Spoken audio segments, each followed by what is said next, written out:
Well, we're here at the CCA workbench, and it's time for the Academy Sports and Outdoors Rigs and Techniques. And Dave, you didn't tell me I was going to have to work over here tonight. What's this hooking crabs? Are you going to have to? Well, we'll do that in a minute. Yeah, oh, okay. Yeah. You know, if we have time, okay. You can hook a crab.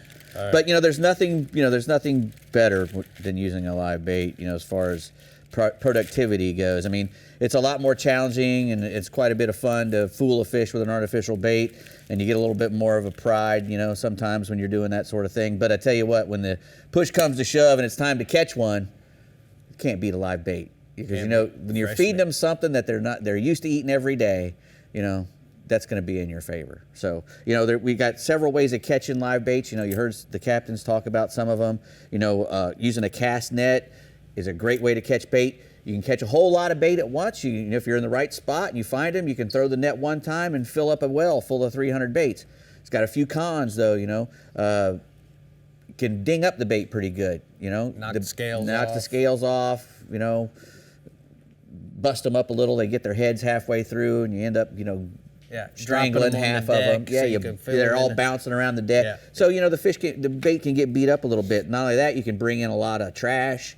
If you're throwing a bait inshore, there's a lot of stuff on the bottom that you can bring into the boat. So, it's a good way to catch bait, but there are other ways. A sabiki rig is probably one of the best ways. Ray Rocher, we talked about him a lot. This fella, he makes his living taking care of bait. He has charter boats, and those charter boats, go out and catch fish, and they catch a lot more fish than a lot of other people because their baits are perfect. Ray knows how to take care of his baits. So, and he made all these because he wanted to go out and catch baits, and now he's made them for us. And people think sabikis are all the same, but they're not. Good point. I'm glad you're going down this road. They're not the same. So, the good thing about these, they have incredibly strong main branches and side branches.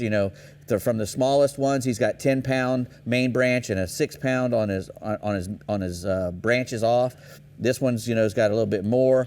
You can go up a little bit. This one's 8 and 13. 8 and 13, and it goes all the way up to the big tunas where you got a 40-pound or 50-pound main branch and 30-pound branches for the baits. So, and they all come with little different colors. You got little green heads and red heads for different baits. Ray firmly believes that some baits like reds and some baits like greens, and that it can change, so. And the reason why he does one sabiki like this, Dave, to where you have 4 reds and 4 greens, is because when you pull up to a marker or you don't know pull what's up down to there. a little bait patch, you don't know if there's sardines, cigar minnows, or herring on there. Right. And certain baits like certain colors. He noticed that by watching a commercial fisherman years and years ago. That guy was catching 5 to his 1, and he asked the guy after a little time, and he found out that the guy was using green to catch all his herring, and he was using red to catch other species. I think it was sardines or cigar minnows were the red ones.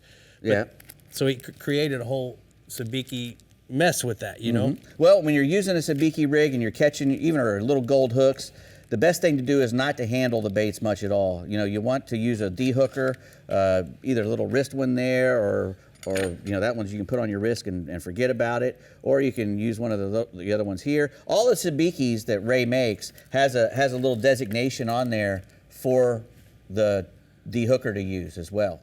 It'll has on there, use the small, use the medium, use the large, because that de-hooker wire is made to fit the hook. Right. When it comes down to that hook, if the wire is too big, you can end up damaging the bait. And that's the last thing we want to do if we're catching these bait, is damaging them in any way. As a matter of fact, even Ray makes these nets, these wet nets that, some of them have a clear bottom. That keeps the baits from spooking. He'll put that in, and they can see through that net, so they're not swimming away from the net. They're just wanting to transfer the baits. Not only that, once he gets them into the net, it keeps water in there. And so this knocking the scale, not knocking. Correct. The it keeps them, keeps them nice. And this is really nice. He makes one for the trout guys out there who want to release a big rainbow trout. Same principle is to make sure that the bait is lively and not damaged. What about cooking a crab, Dave? Well, we got these crab. I got 2 different things here as well I wanted to show you. I got a bucket with a bubbler on it, and I've got an insulated cooler. Now, a bucket's great for a daytime thing, if you want to buy a dozen shrimp, you can probably keep them alive in here for a long time. But if you're getting bait fish like pilchards or sardines or something like that, if you're not using a live well on your boat, you're going to have a cooler. The cooler you can keep your bait and the water that they're in, the more oxygen is in the water and the friskier the bait are. And you want those things to catch us. See if I can catch that crab. Oh, plus those fish, the colder the water, guys, remember this, their metabolism and everything slows down. Correct. Their heart rate slows down. They're not peeing in the water and messing up the water as well. Yeah. So if you're getting a past crab or something, you fish for a tarpon or whatnot, this is how you would hook it. You would hook it through the corner there. Yeah. And then we got shrimps in here. If you'd like to do a shrimp, we got time. And that's how you would hook a crab. Probably don't have time, do we? No, we don't have time. All right. Well, we'll do these later. All right. But here you go. Poor fella. What do you mean, poor fella? Well, he's a rock star now. Yeah.